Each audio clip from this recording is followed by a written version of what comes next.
ನಮಸ್ಕಾರ ವಿದ್ಯಾರ್ಥಿಗಳೇ.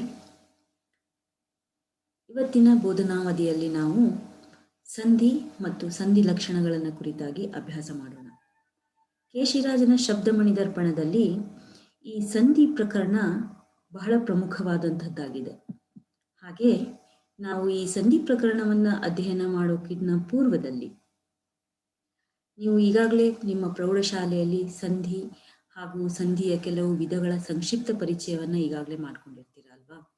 ಹಾಗೆ ಇಲ್ಲಿ ಚಿರಪರಿಚಿತವಾದ ಕೆಲವು ಉದಾಹರಣೆಗಳನ್ನು ನೀವು ಕಾಣೋದಾದ್ರೆ, ಹಿಮ ಪ್ಲಸ್ ಆಲಯ ಹಿಮಾಲಯ, ಚಂದ್ರ ಪ್ಲಸ್ ಉದಯ ಚಂದ್ರೋದಯ, ದೇವ ಪ್ಲಸ್ ಇಂದ್ರ ದೇವೇಂದ್ರ, ಈ ಉದಾಹರಣೆಗಳನ್ನು ಕಾಣಬಹುದು.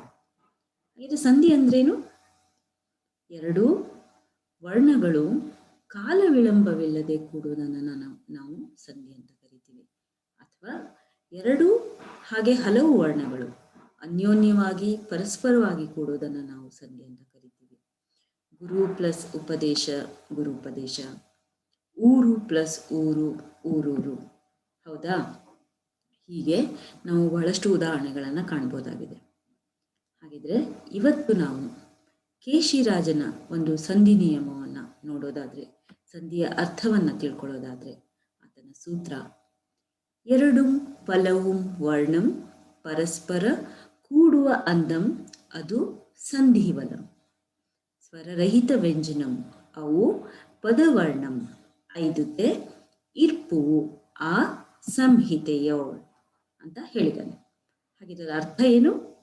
ಎರಡು ಅಥವಾ ಹಲವು ಅಕ್ಷರಗಳು ಅನ್ಯೋನ್ಯವಾಗಿ ಸಂಯೋಗವಾಗುವುದು ಸಂಧಿ ಅನಿಸ್ಕೊಳ್ತದೆ. ಹೀಗೆ ಸಂಧಿ ಕಾರ್ಯ ಘಟಿಸುವಾಗ ಪೂರ್ವ ಪದದ ಅಂತ್ಯದಲ್ಲಿರುವಂತಹ ಸ್ವರರಹಿತ ವ್ಯಂಜನಗಳು ಪರಪದದ ಅಂದರೆ ಉತ್ತರ ಪದದ ಆದಿ ಅಕ್ಷರದೊಡನೆ ಸೇರ್ಕೊಂಡು ಸಂಧಿ ಅಂತ ಅನಿಸ್ಕೊಳ್ತದೆ. ಇಲ್ಲಿ ಈ ಒಂದು ಸೂತ್ರದಲ್ಲಿ ನಾವು ಎರಡು ಅಂಶಗಳನ್ನು ಗಮನಿಸುವಂಥದ್ದು. ಅದರಲ್ಲಿ ಮೊದಲೇದಾಗಿ ಸಂಧಿ ಕಾರ್ಯ ಘಟಿಸುವಂಥದ್ದು, ಇನ್ನೊಂದು ಸ್ವರರಹಿತ ವ್ಯಂಜನಗಳ ಕುರಿತಾಗಿ ನಾವು ತಿಳ್ಕೊಳ್ಳೋಣ. ಹಾಗೆ ಸಂಧಿ ಕಾರ್ಯ ಹೇಗೆ ಘಟಿಸ್ತದೆ ಅನ್ನೋದನ್ನ ನಾವು ನೋಡೋದಾದ್ರೆ, ಸಂಧಿ ಎಂಬುದಕ್ಕೆ ಸಂಹಿತೆ ಅಂತ ನಾವು ಕರಿತೀವಿ. ಈಗ ಒಂದು ರಾಮ ಅನ್ನೋ ಒಂದು ಪದವನ್ನೇ ತೆಗೆದುಕೊಂಡಾಗ ರ ಅನ್ನ ಉಚ್ಚಾರ ಮಾಡಿದ ಸ್ವಲ್ಪ ಸಮಯದ ನಂತರ ನಾವು ಮ ಉಚ್ಚಾರ ಮಾಡ್ತೀವಿ ಅಂತ ಹೇಳಿದ್ರೆ ಅದರ ಅರ್ಥ ಪ್ರತೀತಿ ನಮಗೆ ಸರಿಯಾಗಿ ಉಂಟಾಗೋದಿಲ್ಲ ಅಲ್ವಾ? ಹೀಗೆ ನಾವು ಉಚ್ಚಾರಣೆಯಲ್ಲಿ ವಿಳಂಬವಿಲ್ಲದೆ ಪರಸ್ಪರ ವರ್ಣಗಳ ಸೇರೋದನ್ನ ನಾವು ಸಂಧಿ ಅಂತ ಕರಿತೀವಿ. ಆವಾಗ ಅದರ ಅರ್ಥ ಪ್ರತೀತಿ ಸರಿಯಾಗಿ ಉಂಟಾಗ್ತದೆ. ಅದೇ ರೀತಿಯಾಗಿ ನಾವು ಸಂಧಿ ಕಾರ್ಯದಲ್ಲಿಯೂ ಸಹ ಉಚ್ಚಾರಣೆಯಲ್ಲಿ ಯಾವ ರೀತಿಯ ವಿಳಂಬವಿಲ್ಲದೆ ಪರಸ್ಪರವಾಗಿ ವರ್ಣಗಳ ಸೇರೋದನ್ನ ನಾವು ಸಂಧಿ ಅಂತ ಕರಿತೀವಿ. ಹೀಗೆ ಪರಸ್ಪರ ವರ್ಣಗಳು ಕೂಡುವಾಗ ಯಾವುದಾದ್ರೂ ಒಂದು ಸಂಧಿ ಕಾರ್ಯ ನಡೀತದೆ. ಅವುಗಳ ವಿವರವನ್ನು ನಾವು ನೋಡೋದಾದ್ರೆ 3 ರೀತಿಯಲ್ಲಿ ಸಂಧಿ ಕಾರ್ಯ ನಡೀತದೆ. ಮೊದಲೇದಾಗಿ ಒಂದು ವರ್ಣ ಬಿಟ್ಟು ಹೋಗಬಹುದು. ಹಾಗೆ ಒಂದು ವರ್ಣ ಬಿಟ್ಟು ಹೋಗೋದನ್ನ ನಾವು ಲೋಪಸಂಧಿ ಅಂತ ಕರಿತೀವಿ. ಇನ್ನು ಎರಡನೇದಾಗಿ ಒಂದು ವರ್ಣ ಹೊಸದಾಗಿ ಬಂದು ಸೇರ್ಕೊಳ್ಬಹುದು. ಹಾಗೆ ಹೊಸದಾಗಿ ಬಂದು ಸೇರ್ಕೊಳ್ಳೋದನ್ನ ನಾವು ಆಗಮ ಸಂಧಿ ಅಂತ ಕರಿತೀವಿ.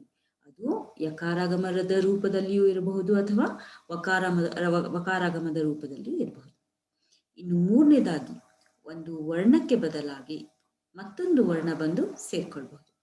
ಹಾಗೆ ಸೇರ್ಕೊಳ್ಳೋದನ್ನ ನಾವು ಆದೇಶ ಸಂಧಿ ಅಂತ ಕರಿತೀವಿ. ಹೌದಾ? ಹೀಗೆ ಇನ್ನೊಂದು ಅಂಶವನ್ನ ನಾವು ಈ ಸೂತ್ರದಲ್ಲಿ ನೋಡಿದ್ವಿ. ಒಂದು ಸಂಧಿ ಕಾರ್ಯ ಘಟಿಸುವಂಥದ್ದು, ಇನ್ನೊಂದು ಸ್ವರರಹಿತ ವ್ಯಂಜನಗಳ ಬಗ್ಗೆ. ಹೌದಾ? ಈಗ ಇಲ್ಲಿ ಸ್ವರರಹಿತ ವ್ಯಂಜನವನ್ನ ತಿಳ್ಕೊಳ್ಳೋದ್ರ ಜೊತೆಗೆ ಸ್ವರಯುಕ್ತ ವ್ಯಂಜನದ ಬಗ್ಗೆನೂ ತಿಳ್ಕೊಳ್ಳೋಣ. ಏನು ಸ್ವರಯುಕ್ತ ವ್ಯಂಜನ ಅನ್ನೋದಾದ್ರೆ, ಉದಾಹರಣೆಗೆ ಇಲ್ಲಿ ಕೂರ್ತು ಪ್ಲಸ್ ಈವಂ ಕೂರ್ತಿವಂ. ಹೌದಾ? ಎನ್ನ ಪ್ಲಸ್ ಅರಸಂ ಎನ್ನರಸಂ ಅಂತ ಇದೆ. ಇಲ್ಲಿ ಎರಡು ಪದಗಳ ಮಧ್ಯ ಸಂಧಿ ಕಾರ್ಯ ನಡೆದಿದೆ ಅನ್ನುವಂಥದ್ದು. ಪೂರ್ವ ಪದ ಕೂರ್ತು, ಉತ್ತರ ಪದ ಈವಂ. ಹೌದಾ? ಹೀಗೆ ಇಲ್ಲಿ ಸಂಧಿ ಕಾರ್ಯ ನಡೆಯುವಾಗ ಈ ಪೂರ್ವ ಪದದ ಅಂತ್ಯದಲ್ಲಿ ಅಂತ್ಯಾಕ್ಷರವಾದಂತಹ ತು ಏನಿದೆಯಲ್ಲ, ಈ ತಕಾರಕ್ಕೆ ಊಕಾರ ಸೇರ್ಕೊಂಡಿದೆ. ಹೌದಾ? ಇದು ಉ ಅನ್ನುವಂಥದ್ದು ಸ್ವರ. ಹೀಗೆ ಇಲ್ಲಿ ಪೂರ್ವ ಪದದ ಕೊನೆಯ ಅಕ್ಷರವಾದಂತಹ ತೂಕಾರಕ್ಕೆ ಉ ಏನ್ ಸೇರ್ಕೊಂಡಿದೆಯಲ್ಲ, ಈ ಉ ಸೇರ್ಕೊಂಡಿದ್ದನ್ನ ನಾವು ಸ್ವರಯುಕ್ತ ವ್ಯಂಜನ ಅಂತ ಕರಿತೀವಿ. ಇದನ್ನ ನಾವು ಯಾವ ಪದದಲ್ಲಿ ಪೂರ್ವ ಪದದ ಅಂತ್ಯದಲ್ಲಿ ಸ್ವರ ಸೇರ್ಕೊಂಡಿರ್ತದೆ ಅದನ್ನ ನಾವು ಸ್ವರಯುಕ್ತ ವ್ಯಂಜನ ಅಂತ ಕರಿತೀವಿ. ಹೌದಾ? ಇನ್ನು ಅದೇ ರೀತಿಯಾಗಿ ಸ್ವರರಹಿತ ವ್ಯಂಜನ.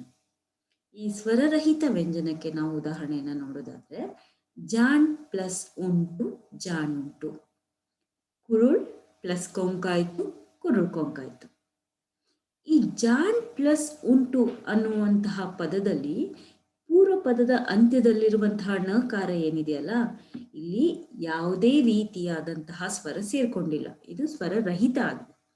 ಹಾಗಾಗಿ ಇದನ್ನ ನಾವು ಸ್ವರರಹಿತ ವ್ಯಂಜನ ಅಂತ ಕರಿತೀವಿ. ಇನ್ನು ಎರಡನೇ ಉದಾಹರಣೆಯಲ್ಲಿಯೂ ನೀವು ಗಮನಿಸಬಹುದು. ಕುರುಳ್ ಪ್ಲಸ್ ಕೊಂಕಾಯ್ತು ಕುರುಳ್ ಕೊಂಕಾಯ್ತು. ಈ ಉದಾಹರಣೆಯಲ್ಲಿ ಪೂರ್ವ ಪದದ ಕೊನೆಯ ಳಕಾರಕ್ಕೆ ಳ ವ್ಯಂಜನಾಕ್ಷರ ಏನಿದೆಯಲ್ಲ, ಇಲ್ಲಿ ಯಾವುದೇ ರೀತಿಯಾದಂತಹ ಸ್ವರ ಸೇರ್ಕೊಂಡಿಲ್ಲ. ಹಾಗಾಗಿ ಇದನ್ನ ನಾವು ಸ್ವರರಹಿತ ವ್ಯಂಜನ ಅಂತ ಕರಿತೀವಿ. ಅರ್ಥ ಆಯ್ತಲ್ಲ ವಿದ್ಯಾರ್ಥಿಗಳೇ? ಸ್ವರಯುಕ್ತ ವ್ಯಂಜನ ಅಂತ ಹೇಳಿದ್ರೆ ಪೂರ್ವ ಪದದ ಅಂತ್ಯದಲ್ಲಿ ಸ್ವರ ಸೇರ್ಕೊಂಡಿದ್ರೆ ಅದನ್ನ ನಾವು ಸ್ವರಯುಕ್ತ ವ್ಯಂಜನ ಅಂತ ಕರಿತೀವಿ. ಪೂರ್ವ ಪದದ ಅಂತ್ಯದಲ್ಲಿ ಸ್ವರ ಸೇರಿಲ್ಲದೆ ಇರೋದನ್ನ ಸ್ವರರಹಿತ ವ್ಯಂಜನ ಅಂತ ನಾವು ಇಲ್ಲಿ ಕರಿಬಹುದಾಗಿದೆ. ಹೌದಾ? ಇನ್ನು ಕೇಶಿರಾಜ ಹೇಳಿರುವಂತಹ ಇನ್ನೊಂದು ಸೂತ್ರ ಸಂಧಿಯ ಬಗ್ಗೆ. ಪದ ಮಧ್ಯಂ ಪದದ ಅಂತ್ಯಂ ವಿದಗ್ಧರಿಂ ಸಂಧಿ ವಿಷಯಂ ಎರಡು ಅಕ್ಕುಂ ಇಳಾವಿದಿತ ಪ್ರಕೃತಿ ಪ್ರತ್ಯಯಂ ವದವಿದ ಪದಯುಗದ ಬೆರಕೆ ಬೇಡಿ ಇಡ್ದುದರಿಂ ಅನ್ನುವಂಥದ್ದು. ಇಲ್ಲಿ ಪ್ರಕೃತಿ ಮತ್ತು ಪ್ರತ್ಯಯಗಳು ಸೇರಿ ಆಗುವಂಥದ್ದನ್ನ ನಾವು ಪದ ಮಧ್ಯ ಸಂಧಿ ಅಂತ ಕರಿತೀವಿ. ಅಂದ್ರೆ ಪ್ರಕೃತಿ ಮತ್ತು ಪ್ರತ್ಯಯಗಳು ಸೇರಿದಾಗ ಪದ ಮಧ್ಯ ಸಂಧಿ ಅನ್ನಿಸ್ಕೊಳ್ತದೆ. ಇನ್ನು ಎರಡನೇದಾಗಿ ಪೂರ್ವ ಪದದ ಕೊನೆಯ ಅಕ್ಷರ ಹಾಗೂ ಪರಪದದ ಮೊದಲ ಅಕ್ಷರ ಸೇರಿ ಆಗುವಂಥದ್ದನ್ನ ನಾವು ಪದಾಂತ್ಯ ಸಂಧಿ ಅಂತ ಕರಿತೀವಿ. ಅಂದ್ರೆ ಇಲ್ಲಿ ಪದಗಳು ಮತ್ತೆ ಪದಗಳು ಸೇರುವಂಥದ್ದನ್ನ ಪದಾಂತ್ಯ ಸಂಧಿ ಅಂತ ಕರಿತೀವಿ. ಹಾಗೆ ಇದಕ್ಕೆ ಸಂಬಂಧಿಸಿದ ಉದಾಹರಣೆಯನ್ನ ನಾವು ನೋಡೋದಾದ್ರೆ, ಸಂಧಿಯಲ್ಲಿರುವಂತಹ ಮೊದಲ ಭಾಗವಾದ ಪದ ಮಧ್ಯ ಸಂಧಿಯನ್ನ ನೋಡೋದಿದ್ರೆ ವಿದ್ಯಾರ್ಥಿಗಳೇ, ಇಲ್ಲಿ ಉದಾಹರಣೆಯನ್ನ ನೀವು ಗಮನಿಸಿ. ಮಾತು ಪ್ಲಸ್ ಇಂ ಮಾತಿಂ. ಹೌದಾ?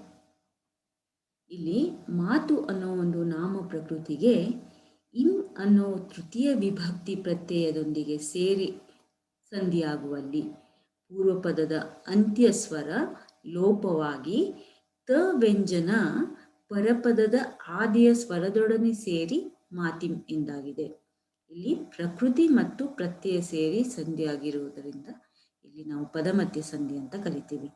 ಅಂದ್ರೆ ಮಾತು ಅನ್ನೋದು ಪ್ರಕೃತಿ, ನಾಮಪದದ ಮೂಲ ರೂಪ. ಹೌದಾ?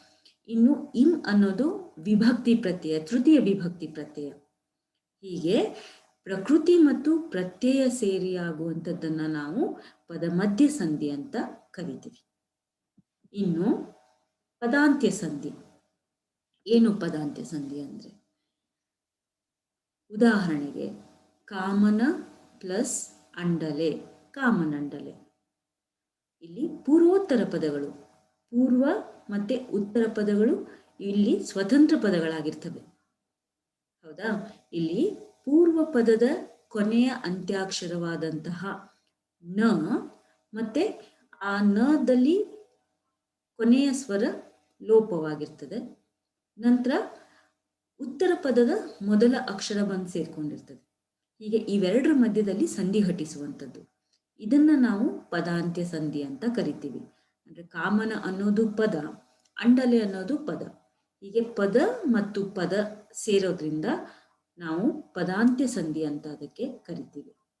ಹೀಗೆ ಇವತ್ತಿನ ಒಂದು ಅವಧಿಯಲ್ಲಿ ನಾವು ಸಂಧಿ ಮತ್ತು ಸಂಧಿಯ ಲಕ್ಷಣ, ಹಾಗೆ ಸ್ವರಯುಕ್ತ ಸಂಧಿ ಮತ್ತು ಸ್ವರರಹಿತ ಸಂಧಿ, ಅದರ ಜೊತೆಗೆ ಪದ ಮಧ್ಯ ಸಂಧಿ ಮತ್ತು ಪದಾಂತ್ಯ ಸಂಧಿ, ಇವುಗಳ ಕುರಿತಾದಂತಹ ಒಂದು ಉದಾಹರಣೆಯನ್ನು ನಾವು ನೋಡಿದ್ವಿ ಅಂತ ಇಲ್ಲಿ ಹೇಳ್ಬೋದಾಗಿದೆ. ಹೌದಾ? ಎಲ್ಲರಿಗೂ ಧನ್ಯವಾದಗಳು.